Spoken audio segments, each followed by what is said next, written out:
The anime begins with a young man Kazuhiro reflecting that everyone has their own unique talents. The scene shifts to Kazuhiro's work, where a colleague invites him to a party. He politely refuses, saying that he has a job. Another colleague remarks that Kazuhiro is always punctual and dedicated to his work.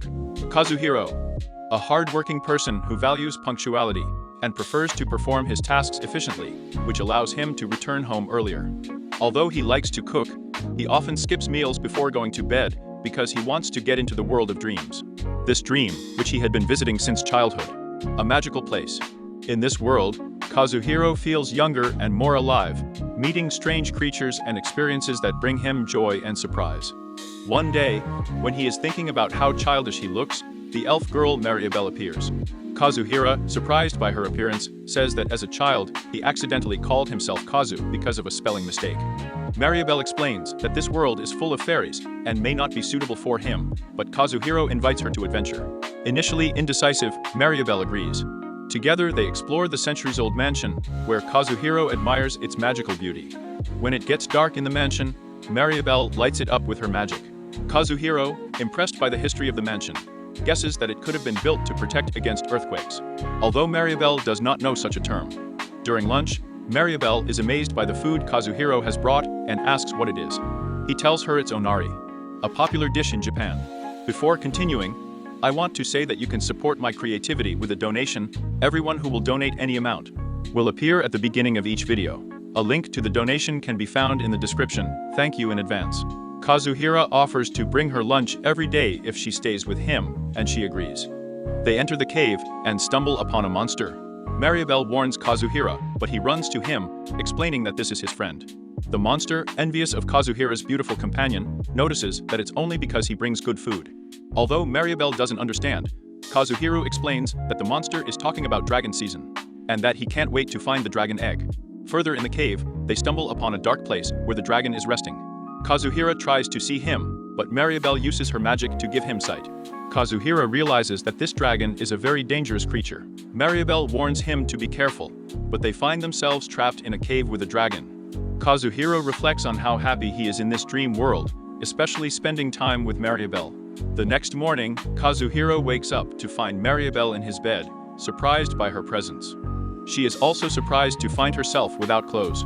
Kazuhiro returns from dressing for her, where Maribel is standing on the balcony and admiring the view.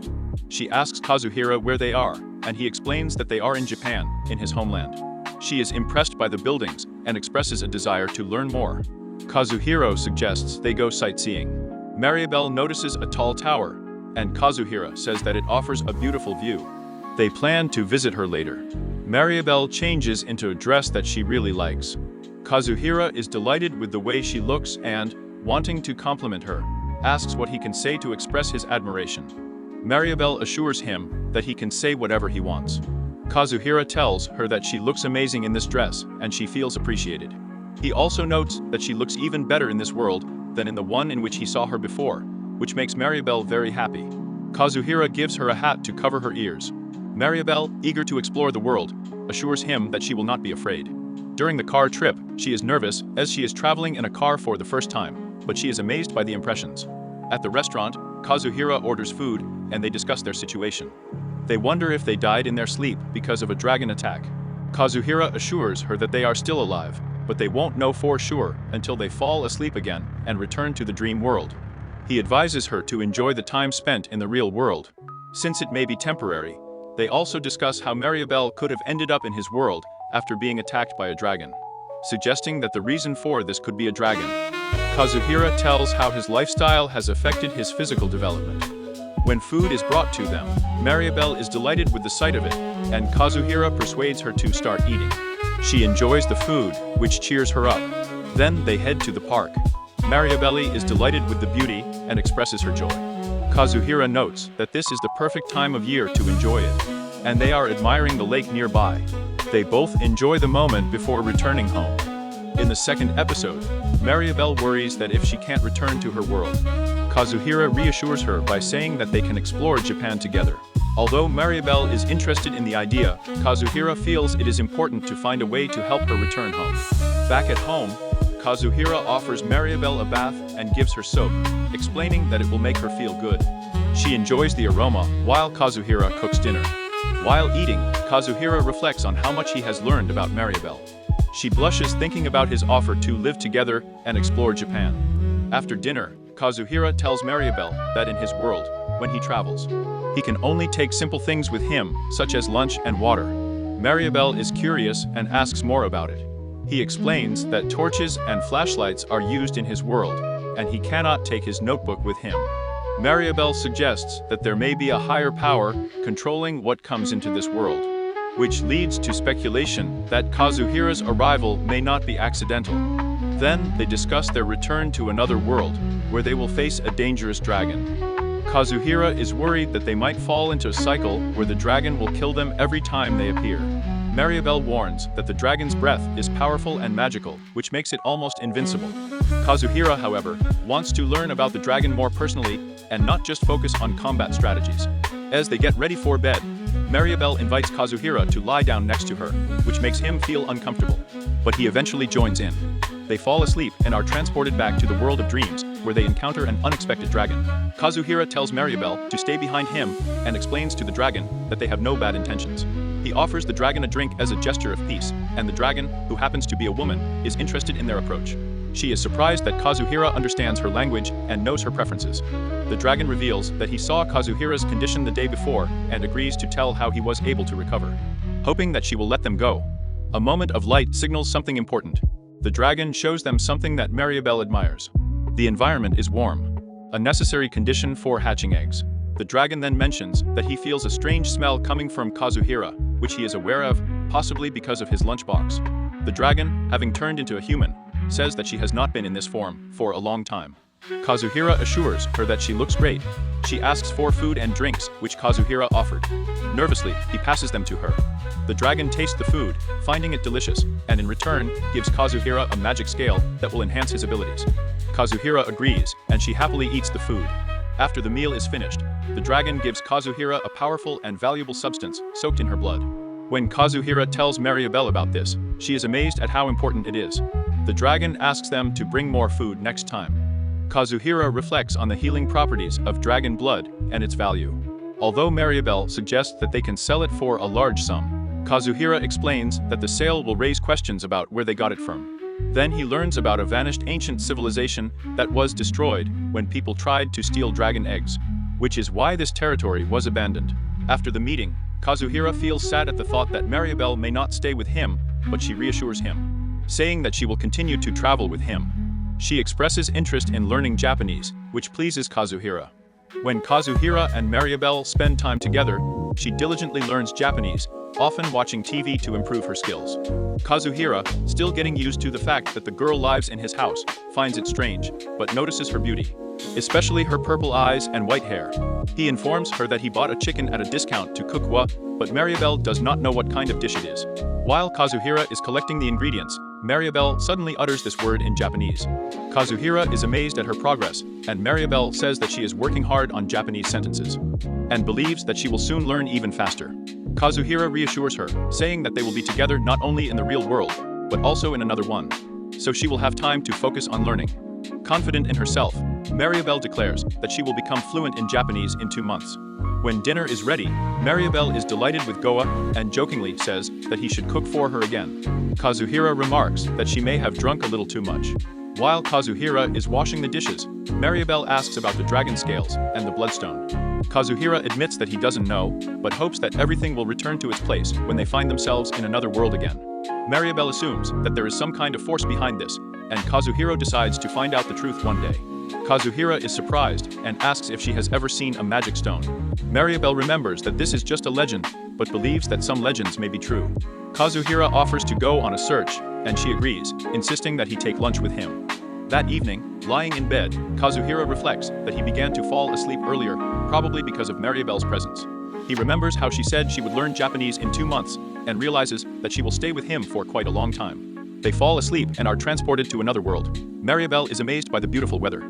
She asks about the ruins they are looking for, and Kazuhira checks the map, saying that their goal is Fire Peak. Maribel warns that it is far away, but Kazuhira assures her that they will get there quickly using his special skill. He explains that his skill works like a train, covering long distances in a short time. although it is difficult for him to move in places with strong energy flows, and he cannot carry heavy objects. Maribel asks him to let her go and, continuing on her way, notices that the journey seems endless. Kazuhira reassures her, saying that there are only 20 minutes left. Finally, they reach the ruins of Fire Peak. In an arid area, where many go in the hope of finding a magic stone. Maribel feels uncomfortable because of the heat and complains, but Kazuhira reminds her that they have already come a long way. And there is only a little left. Maribel reluctantly agrees. Moving on, Maribel collapses from fatigue. At this point, the scene changes.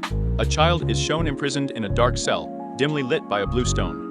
Returning to Kazuhira and Maribel, they discover the ruins of a long-vanished village. Kazuhira confirms that a whole society was once alive here. Despite the desolation, Maribel continues to hope that they will find the magic stone. Kazuhira begins to feel that they are being watched, but when Maribel asks, he shrugs off this feeling. They continue on their way and make a stop to eat. Maribel is impressed by Kazuhira's culinary skills and believes that the long journey was worth it. Because now they have a stunning view in front of them. She asks him about his abilities, and he shares his characteristics. Kazuhira explains that magicians study ancient artifacts, and that spiritual magicians play a special role. After that, they decide to leave, but suddenly a monster appears. Kazuhira instantly leaps into the air and deals him a crushing blow, and then orders Maribel to stay behind, while he deals with other monsters. Meanwhile, nearby, two observers are amazed by his speed and strength. They are joined by a third person who uses his abilities to look into Kazuhira's bag. He notices the bloodstone. Realizing Kazuhira's power, he tells the others that they have support. Kazuhira orders his fire lizard to finish off the last monster. At this moment, he and Maribel notice a child holding a magic stone. Suddenly, the child uses it to summon a giant monster. Kazuhira realizes that the child has great power, which may be too dangerous for them. He urges Maribel to run, but at that moment the monster strikes, and they suddenly return to the real world. Exhaling with relief, they come to their senses.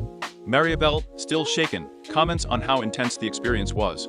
Kazuhira can't shake the feeling that someone was watching them during the battle. He shares his suspicion that unknown persons were following them, probably in search of their belongings. They briefly discuss the mysterious child's strange behavior. Despite all the confusion, Kazuhira urges Maribel to get ready for work, but she reminds him that there is no need to go to the office today. Taking advantage of the opportunity, Kazuhira offers to spend the weekend together, which lifts Maribel's spirits. Episode 4 begins with a cozy atmosphere in which Kazuhira and Maria explore Japan. Kazuhira is happy to spend the first weekend with Mari, who has been in the country for a week. During the walk, Mari plays with the cat, and Kazuhira watches her with pleasure. Then she looks at the river, and Kazuhira explains how the water management system prevents flooding. Although Marie can communicate with spirits in her world, she has yet to establish such a connection here. However, she believes that over time, she will be able to understand them and establish contact. Later, they meet another cat, and Marie curiously asks about her. Kazuhira explains that the cat is friendly, but advises her to let the animal approach herself. The cat comes up, and Marie is happy to play with her, wondering how soft her fur is.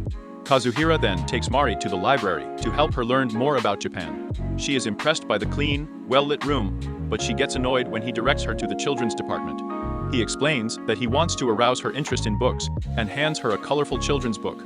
Mari is mesmerized by the vivid illustrations and captivates the story that Kazuhira loved as a child. Since Mari is still learning the language, Kazuhira suggests that she read aloud. She enthusiastically chooses the same book. At the counter, Kazuhira meets Ichijo, who works part-time in the library.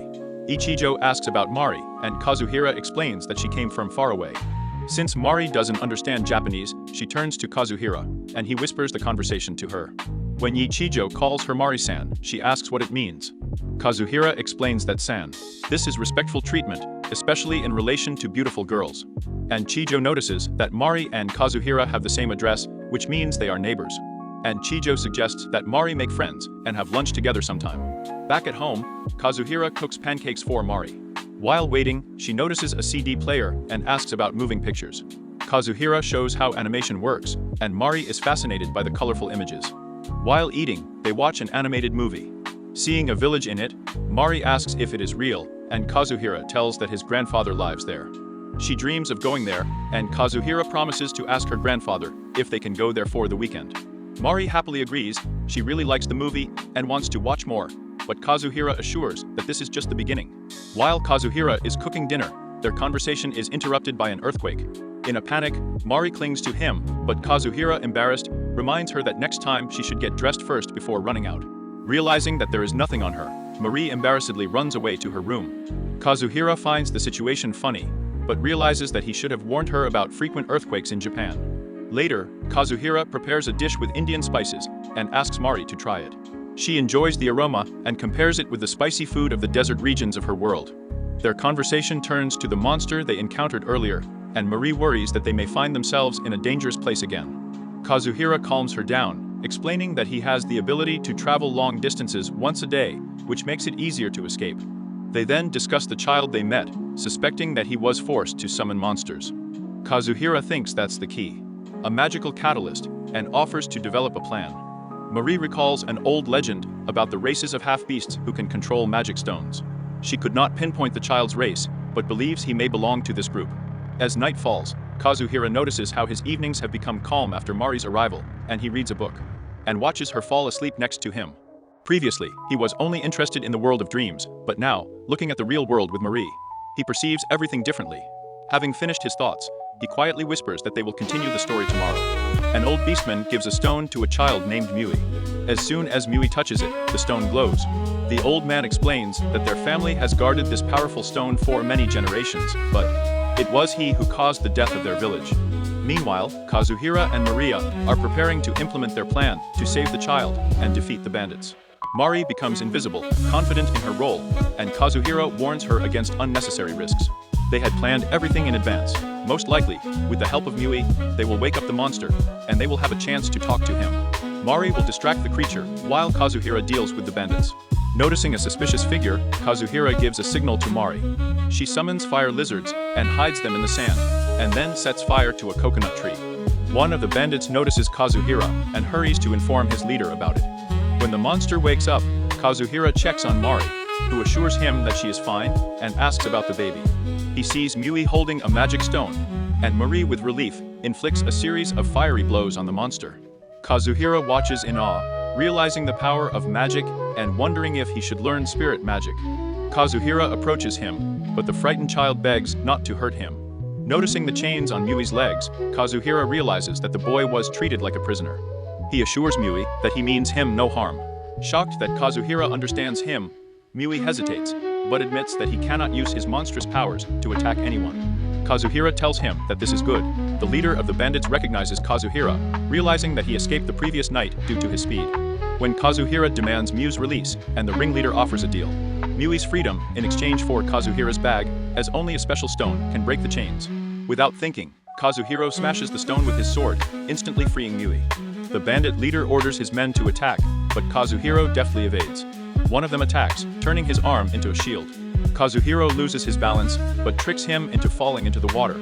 The enraged bandit leader orders his men to stop them, but Kazuhira quickly returns to Mui. The child admires Kazuhira's speed. Kazuhira explains that his attack creates an illusion, which he calls an illusory shadow step. Recognizing his weakness, he relies on such techniques. Meanwhile, two bandits are looking for Kazuhira. One of them catches up to him, but Kazuhira quickly knocks him out. The second one attacks, but Kazuhira disappears and reappears in another place. Arriving, Marie warns that the monster has gone underwater. Their plan worked, but Kazuhira notices the figure of the leader, who is looking for him, surrounded by two people. The leader grins, claiming that they have found Marie. Shocked to be discovered, Kazuhira realizes that she needs to act quickly. The leader grins and launches a fiery attack, as a result of which his own people die. Kazuhira, horrified by his disregard for life, realizes that the leader is ready to sacrifice anyone for the sake of the stone.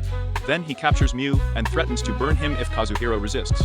Forced to comply, Kazuhira moves closer. The leader taunts that Kazuhira will not be able to teleport with the child, as he will be too heavy. Kazuhira tricks him by throwing the sword aside and grabs Mui and teleports a short distance, after which he collapses on the sand. Picking up Mui, he starts running. The enraged leader swears that he will not let them escape with the stone. Suddenly, the monster reappears, instantly destroying the remaining bandits. Mui is trembling with fear, and Kazuhira is stunned by his huge presence. He understands that if he dies, he will return to Japan, and Marina will always remain trapped here. He can't let that happen. And then he notices that the monster is not attacking, but its tentacles are reaching for Mui, but they stop. Mui takes out a magic stone, explaining that his grandfather warned him about its power. In the past, he summoned a monster that brought destruction and forced their ancestors to flee. Since then, his people have been hiding the stone to prevent new disasters. Kazuhira realizes that the monster has come for the stone. Miui apologizes to the creature and returns it. Taking the stone, the monster silently disappears underground. When he disappears, the ground shifts, revealing an underground dungeon. Kazuhira and Miui look on in shock. Arriving Marie is surprised by the discovery. The arriving soldiers ensure that all surviving bandits will be captured. Kazuhira asks that Miui be under reliable protection, and the soldiers agree, recognizing that he may be extremely important if another stone is ever found. Mari refuses and asks why Kazuhira wants to go. Kazuhira is surprised by her indecision, and she explains that even if he has permission, she may not be allowed in. She mentions that the dungeon is mysterious and can be dangerous. Kazuhira casually says that he was going to go with someone else. Maria looks at him in surprise and asks if this means that he does not want to go with her. Kazuhira laughs and assures her that he was just joking. Of course he wants to go with her. A glowing crystal in her heart is found in her bag, the one that the dragon gave them. Meanwhile, the dragon discovers that someone has opened the door to the dungeon. She worries that those who enter don't realize how dangerous it is. Her eggs begin to hatch, and she dreams that Kazuhira and Mari will be there to see her children. Back in Japan, Kazuhira and Mari have breakfast. Marie is enjoying her meal, freshly baked bread and omelette. After that, Kazuhira reminds her that they will go to another world that night. They discuss how Marie can get permission to enter the dungeon. She offers to prove her abilities to the guild, and Kazuhira agrees, realizing that it will not be easy. Marie insists that she has a solid plan. Before leaving, Kazuhira says goodbye to her, and Mari timidly wishes him good luck. At home, Marie cleans herself up and sits down for lessons. Time flies by imperceptibly, and soon it's time for lunch. She goes to the kitchen, remembering Kazuhira's instructions on how to reheat the food. Following his instructions, she sets a timer, but she can't wait. Finally, the timer gives a signal, and the food turns out to be perfectly cooked. She enjoys it while watching cartoons. Meanwhile, Kazuhira is having lunch at work when he receives messages from Ichijo asking if he liked the picture book. Kazuhira replies that Mari liked her too, and they continue to communicate. They decide to meet. Later, Kazuhira and Mari come to the restaurant to meet Ichijo. Maria is enchanted by the elegant place. She takes a sip of coffee, which seems bitter to her, but Kazuhira reminds her to add sugar. She tries again and enjoys saying that human food is always delicious. As they chat, Mari playfully tugs Kazuhira's cheek. They joke until Chiju also comes and introduces her husband, Toru and Chiju. They go inside. The restaurant looks chic, and Marie is amazed by the beautiful interior. Kazuhiro tells her that this is a French restaurant and assumes that she is trying French cuisine for the first time. When Kazuhiro sees the prices on the menu, he doubts whether he can afford this dish, but Toru convinces him that everything should be liked. Marie notices an unusual amount of dishes. Kazuhira explains that different dishes need different dishes. Marie is delighted. The food stays one dish after another. Marie enjoys every bite, savoring new tastes. Then Chijo mentions a special dish. Mari asks what it is, and Kazuhira explains that it is a signature dish. When it arrived, Marie was amazed by its taste. Kazuhira reminds me that there will still be dessert. Marie shakes his hand, saying that she has had enough, but the others at the table tease them, saying that they look charming together. Later they drink coffee, and Chijo compliments Marie, but she doesn't understand because Chijo also speaks Japanese. Kazuhira translates, and Mari happily thanks Chijo as well, saying that she is learning Japanese. Kazuhira shares her plans for the trip, and Toru suggests visiting Chichibu, telling about the famous hot springs. Marie asks what hot springs are. Kazuhira explains that these are natural baths and asks if she would like to visit them. Marie happily agrees, and Tio offers to book tickets, and the plan is made. At the end of the evening, Kazuhira says how much he enjoyed this day. Thor seemed to enjoy Marie's company. Everyone laughs, and Kazuhira quietly notices how happy they all are. Later, Ichijo asks Kazuhira if she can invite Mari to a movie night. Kazuhira agrees, and Ichijo suggests Monday. When Kazuhira informs Mari about this, she is delighted. He worries about her safety, but she reassures him. Toru promises to take care of her. On the way home, Mari admits that at first she was uneasy when she had dinner with strangers, but since Kazuhira was there, she wasn't nervous. She thanks him, saying that he is really a wonderful person. She hesitates before adding that it might seem strange, but she wants him to know. Kazuhira smiles and thanks her. Marie asks why it is difficult for her to do something alone. Kazuhira explains that this world is more dangerous than hers. He thanks Marie for being a part of his life. They briefly hold hands and go home. At the Grand Festival, the organizer announces a report on the newly opened maze. It is huge, deep, and high level, with the potential for even higher classification. While the crowd is delighted, Marie is perplexed, because a higher classification means more danger. Kazuhira explains that this also means a greater chance of discovering valuable treasures. Then the organizer tells that there are magic stones in the maze, which excites the listeners even more. Although Kazuhira suspects that this is a deliberate attempt to attract people. After the performance, Marie notices that many have been left behind, exchanging information. Kazuhira offers to eavesdrop, but Mari chooses a direct path and leads him to the magician Aji. Aya immediately asks if they have opened the maze and looks suspiciously at Kazuhira, teasing him for his unusual facial features. During the conversation, Aya says that many participants of the festival are connected with the royal family, and that the authorities may soon regulate the extraction of magic stones. He also mentions a rumor 200 years ago that the cat people were once engaged in the processing of magic stones. But the records of this were erased. And Ja introduces them to Hakam, the leader of a group of maze researchers. Hakam offers them official permission, but Kazuhira refuses so far, preferring Mari's permission from the Magicians Guild. Impressed by their caution, Hakam appreciates their reliability. Before going to the guild, Kazuhira takes Mari to a clothing store, where she chooses a traditional dress for her. Seeing her in it, he freezes with delight for a moment. Upon returning, they meet a fully recovered Mui, who expresses her gratitude to Kazuhira. Hakam asks Kazuhira to help him translate the folk language of cats, since few of them are fluent in it. Then he hands over a magic stone for evaluation. Mui brings his hands closer, and it begins to glow.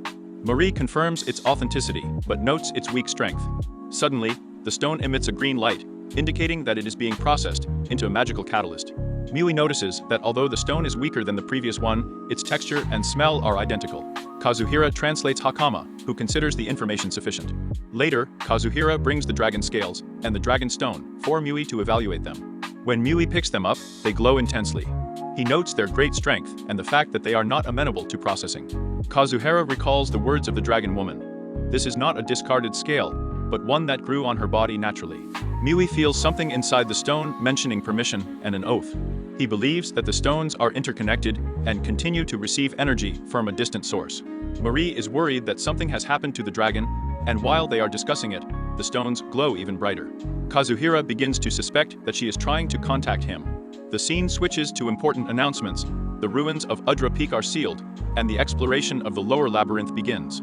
Since Maria is absent, she cannot get permission to explore the Classa maze.